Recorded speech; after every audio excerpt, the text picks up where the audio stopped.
So we need to calculate the probability of the sample mean.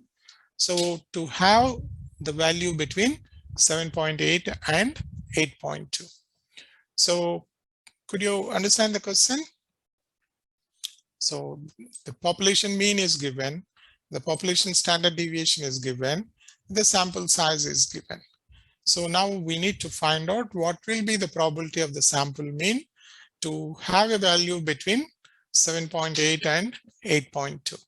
Now to do this, we calculate the standardized normal distribution Z value. Okay, so we know that from central limit theorem, we can write the mean of the sampling distribution will be the same as the population mean. So the population mean is 8. So therefore, the sample mean is also 8. Then what is the standard deviation for the sample mean? So we can write sample mean over square root of the sample size. So we can say it is 3 given population mean, sample size 36, so square root of 36. So if you calculate, the standard deviation for the sample mean is 0.5. Okay, so now based on these values, we can calculate the Z distribution. Okay, so now the question asks you, what will be the probability of the sample mean? So sample mean X bar. So to have a value between 7.8 and 8.2. So now to calculate this, okay, we convert the values of 7.8 X bar value into the standardized Z value. So we know that the standard normal distribution value will be X bar minus mu over, okay, sigma over square root of n. Okay, so when your X bar is 7.8, so we calculate this Z value. So 7.8 minus 8 over 3 over square root of 36. Then when an X bar is 8.2, similarly we calculate this. So the first one will give us the value of 0.4 and negative. Okay, so if you calculate this 7.8 minus 8, okay, minus 0.2 over 0.5. So that will give you minus 0.4. So similarly, the other side, you will get positive 0.4. So that means, okay, so probability of 7.8 less than or equal to, less than of sample mean, less than 8.2 is equal to, so you are converting the X bar into the sample mean into the standardized normal distribution value Z. So now we have to find out from the probability distribution tables for Z. So what is the value for negative 0.4? Okay, so the value for negative 0.4 you can read from the table says 0.666554. Okay, so here you need to look here. So this is the 7.8. So this is the 8.2. So we are interested to know the area under this 2 points. Okay, now probability of 7.8 is equivalent to negative Z value of negative 0.4. Okay, so the value which you get is for this is, okay, 0.3446, whereas the value which you get for positive 0.4 is okay, so that is 0.6554 for positive 4. Okay, so for negative 4 you get this one, 0.3446. So the difference of this will give you the area under this portion. Okay, so that means the probability of Z between the values of 0.4 and positive 0.4 is so 0.3108, or you can say this is 31.08%. So that means you can say that the probability of the sample mean to lie between 7.8 and 8.2 will be 31.08%. Okay, so when you are dealing with sample means, so you need to apply the z value, the formula for the z as x minus mu over sigma over square root of n. So this is because you are dealing with sample means. So we need to apply the central limit theorem.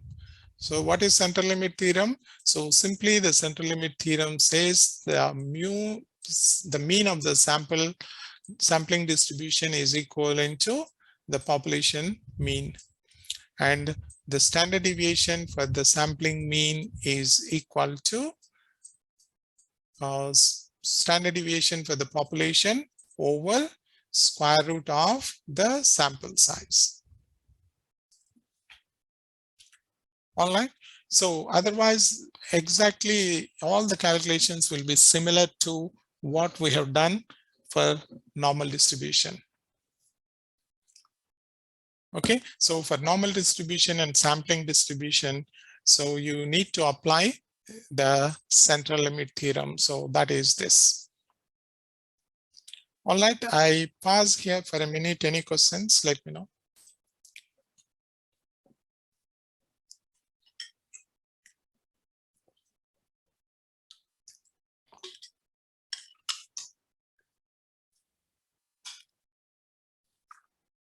All right, I think if you can go through some more questions, then you can appreciate this better. Okay, so the next characteristic variable we study here is known as the proportion.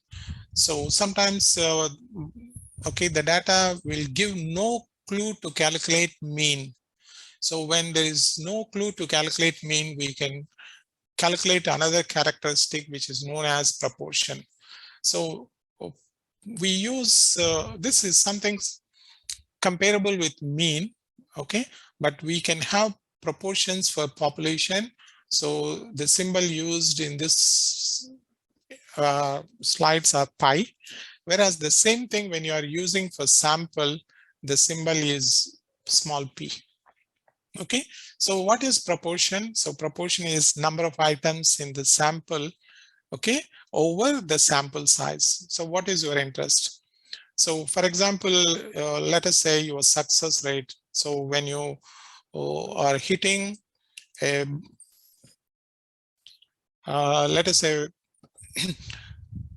when you're playing a card, okay, you succeed 10 times out of 20 attempts.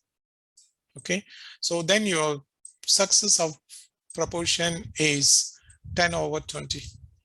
Okay, so you win 10 times out of 20 times. So your proportion is 0.5. Your proportion of winning is 0.5. So this is not mean. So it is a different characteristic. Okay, many times we'll have data sets where the concept of mean will not be there. But what will be there is the concept of proportion.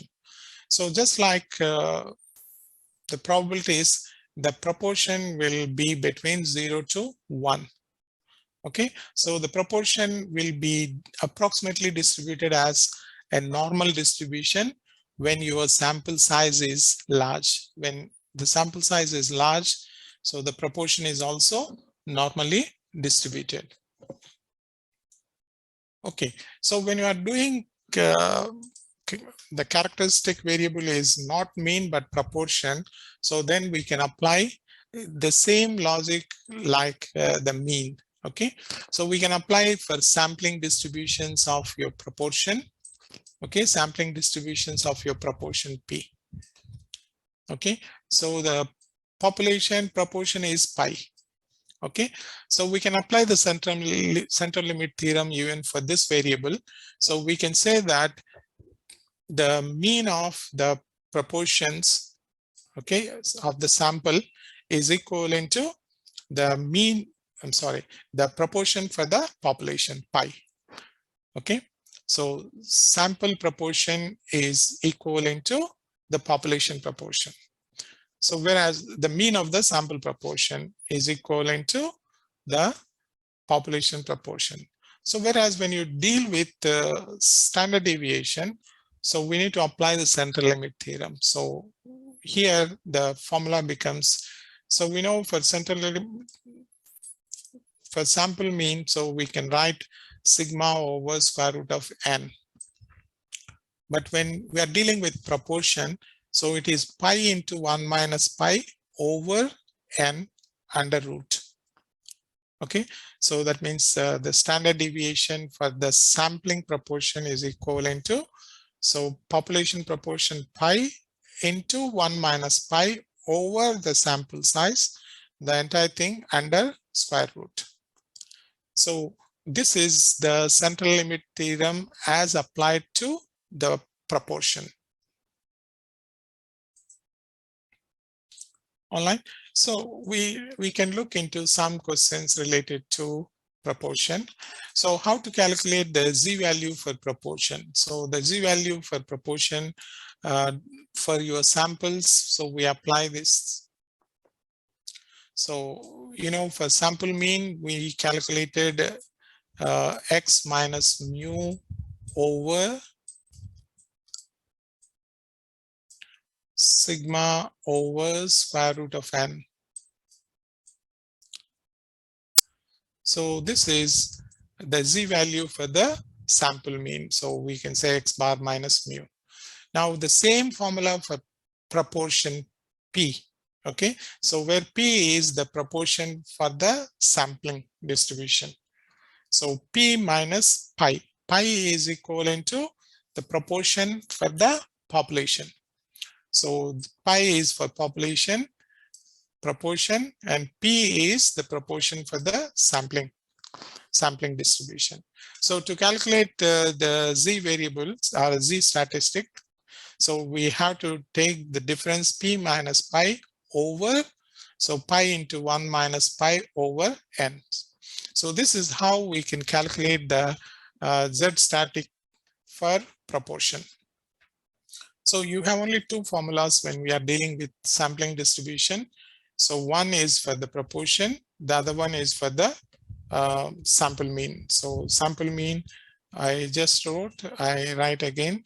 So sample mean x bar minus mu over sigma over square root of sample size.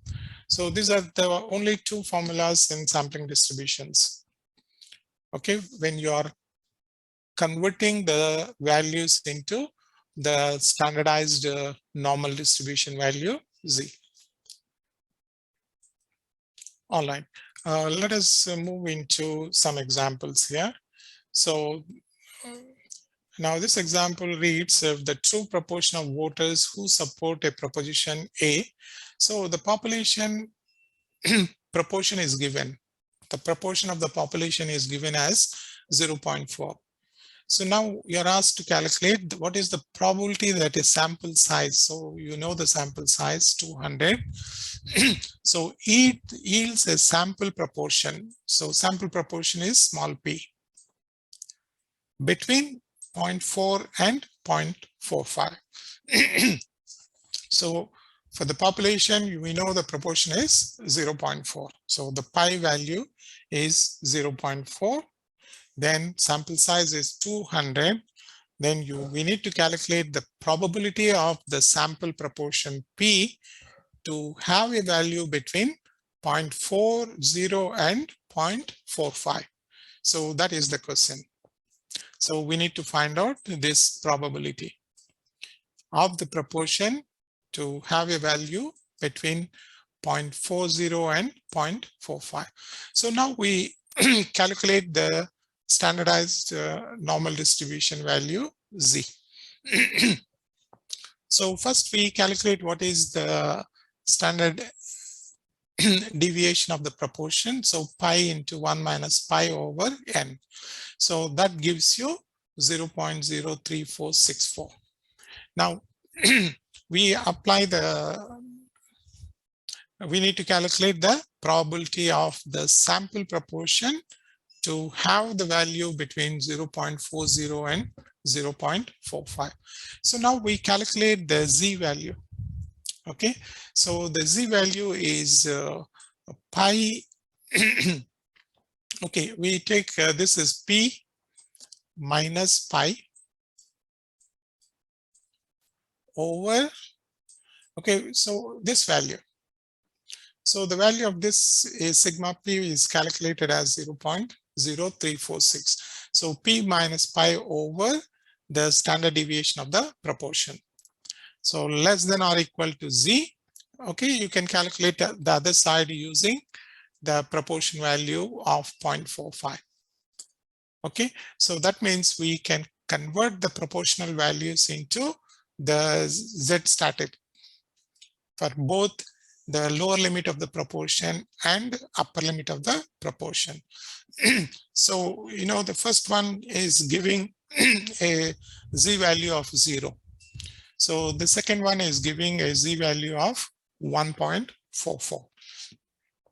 So now again, we have to look the normal distribution tables and find out what will be the probability.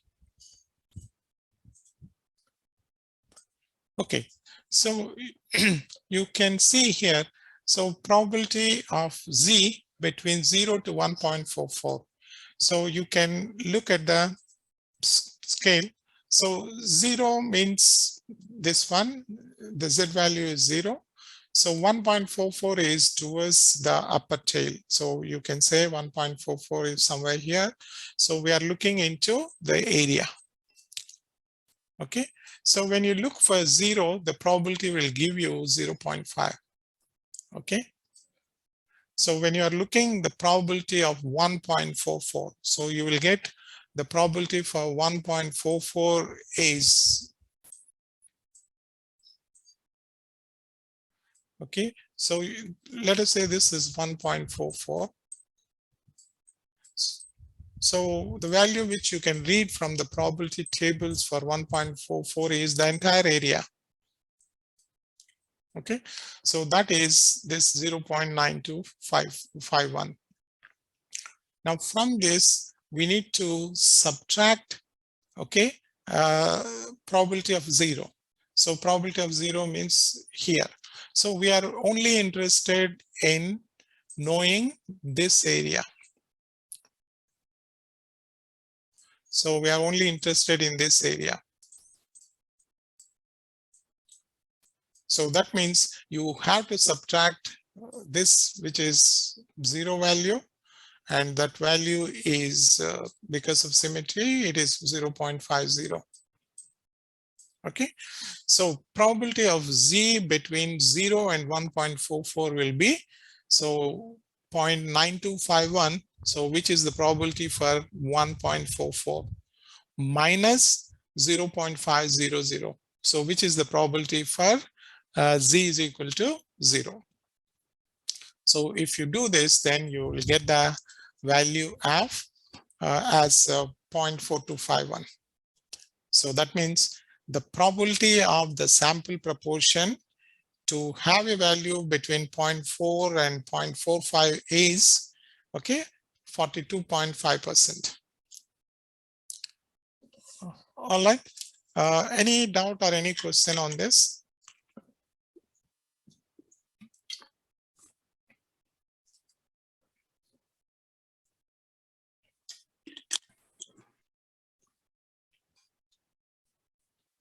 All right. I think I clear this and move forward. So the main summary of this is we are looking at the sampling distributions. Okay, from population, we are picking up a sample size, and we are going to analyze now the sampling distributions. So from the central limit theorem, the conclusion is very simple. So we know that the population mean for this sampling distribution is, okay, the mean of the sampling distribution is equivalent to the population mean. So similarly, the standard deviation for the sampling distribution is, okay, standard deviation for the population over the square root of sample size. So this is true for when the characteristic is mean. When we are dealing with proportion, okay, when we are dealing with proportion, so for population proportion, we can write pi. For sample proportion, we can write p. So p is for sample, pi is for population. So in this case, we can write the mean of the population proportion is equivalent to the mean of the, okay, you can just say pi, the proportion for the population. Whereas the standard deviation for the population, standard deviation for the proportion is equivalent to, so here we write this is pi into 1 minus pi over n, okay, the whole thing under root. Okay, so this is the summary of the entire topic. So now let us look into some questions. Okay, so we are dealing with sampling distributions here. And the characteristic variable is mean. Now, it gives the, okay, the population mean is given as 100 and the standard deviation is given as 10. Now, if you select a sample of n is equal to 25, so what is the probability that x is less than 95? So we can write this as probability of x less than 95.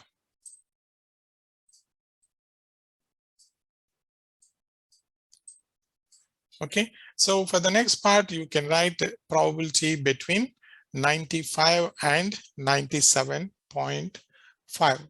So here you can write probability as, okay, you have 95 here. So less than the x, then less than 97.5.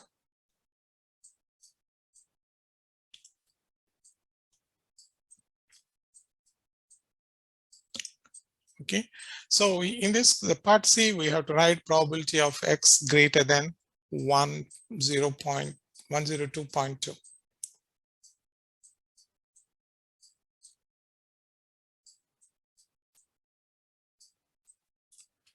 All right, so now we have to find out the probabilities for all these things. So we convert these values into the z statics. So g static is x minus mu over sigma. So here x is equal to 95. So what will be the z value? So z value will be x minus x bar minus mu. Okay, this is over sigma over square root of n.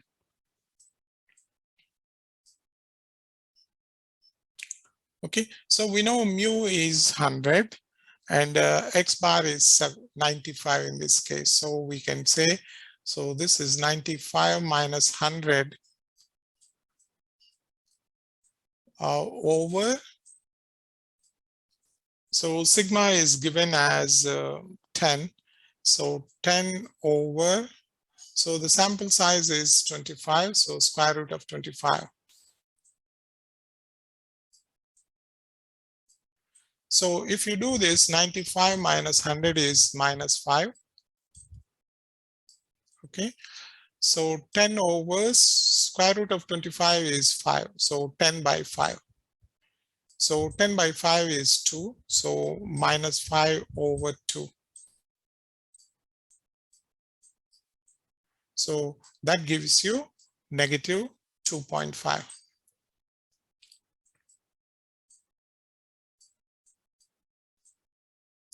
Okay, so probability of x less than 95 means probability of g less than negative 2.50. So now we need to look for the standardized normal distribution tables for the value of this negative 2.50. So negative 2.50 means again you need to look how this value will be. Okay, so you get somewhere here negative 2.5. Okay, so this is your 0. So now less than this value means you are only interested in the probability of this portion. Okay, so you can look for the probability tables and you can get the value. Okay, so similarly you can follow the other calculations. I clear this. Okay, so in this case we need to find out the x value between these two. Okay, so here for 95 also the z value you get negative 2.50. Okay, as we have done here for 95. So for 97.5 the z value will be minus 1.25. So in this case you can see the probability between these two values, okay, as 0.0994.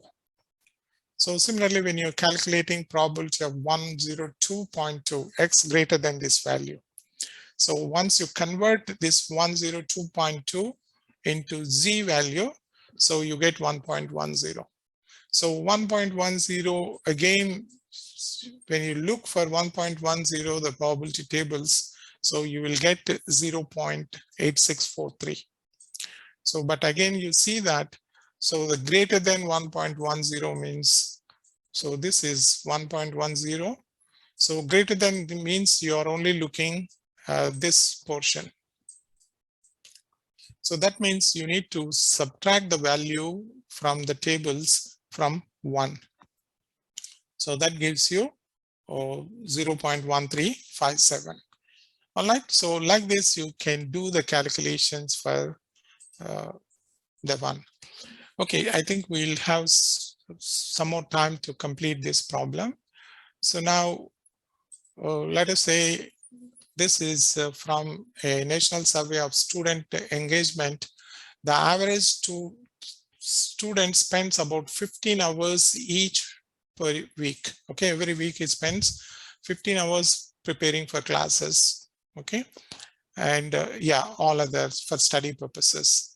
Now there's a standard deviation of time spent for these classes is 4 hours. Okay, so basically the mean mu is given as 15 and the standard deviation is given as 4.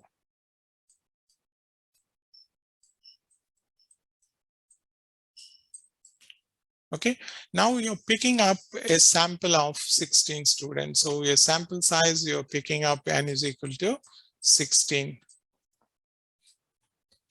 Now there are series of questions. The first question asks you, so what is the probability that the mean time spent preparing for classes is at least 14 hours per week? Okay, so at least 14 hours per week means probability of x is greater than 14.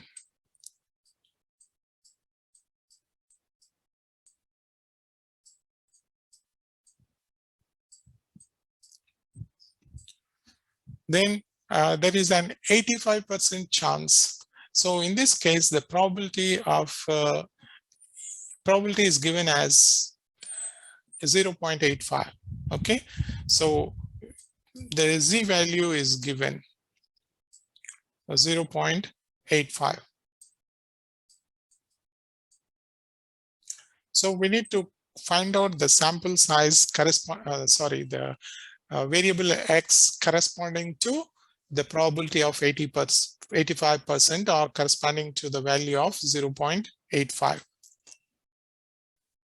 Okay, so what assumptions you make means, you have to make that the assumptions of normal distribution. Okay, so now let us look into how to do the calculation purpose. So part A and part B, let us look. So what is given? Okay, we know that from central limit theorem, the sample mean is equivalent to the population mean. So the population mean is given as 15. So it is equivalent to sample mean. But the standard deviation of the sample mean is, so standard deviation for the population over square root of the sample size. So the sample size is given as 16, right? And also sample mean is given as 4. So if you do 4 over square root of 16, okay, so square root of 16 is 4. So 4 by 4, that gives you 1. So that means the standard deviation for the sample mean is 1. Okay, so now what is the probability? What is the probability that the mean time spent is at least 14 hours? Okay, so now we need to calculate the z value. Okay, so z value is, we can calculate as x bar minus mu over mu of x bar over sigma over square root of n. Okay, so x bar is 14. So 14 minus mean is the same for the sampling distribution and population. So 14 minus 15 over the standard deviation for the population is given as 4. Okay, so you can write 4 over the sample size is 16. So 16 over square root. So this will be 1. So basically you get this value as minus 1.0. So 14 minus 15 is minus 1, and minus 1 over 1. So it is 1. So that means probability of x greater than 14 is equivalent to, so probability of the z greater than negative 1. So probability of z greater than negative 1 means, again, you need to visualize what will be the value. Okay, so negative 1 is somewhere here. Let us say this is minus 1. So minus 1.0. So probability of greater than this value. So that means you are looking in the entire area. So all this represents probability of z greater than minus 1. So when you look for the probability table, so you will get the probability as 0.8413. All right. So this is how we can do the calculations related to the sampling distributions. So you can see there is a great similarity between the normal distributions and sampling distributions. Okay, so the only thing is, when you are dealing with sampling distributions, so we need to apply the central limit theorem. All right, I think we are nearing to 9:58. I'll stop here. Any questions, let me know.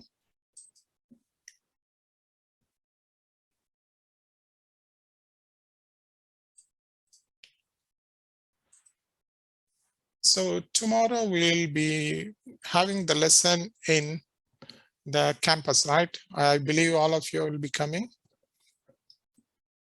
So we can have face-to-face interaction. And yeah. So any last minute question, guys? I think online class will continue. So I'll be just using the same platform. So through Brightspace only. The only advantage is that we can see those who are coming, we can meet face to face. Otherwise, I think there's no difference in terms of the delivery. Online? Yeah. Any other question, guys? The question paper is there in the study guide. The assignment is there in the study guide. The distribution tables, the normal distribution table And later next session, we'll be doing that tomorrow, the T distribution table. All those tables are there in the study guide, so you can find those things. Any other questions or anything you would like to ask, let me know.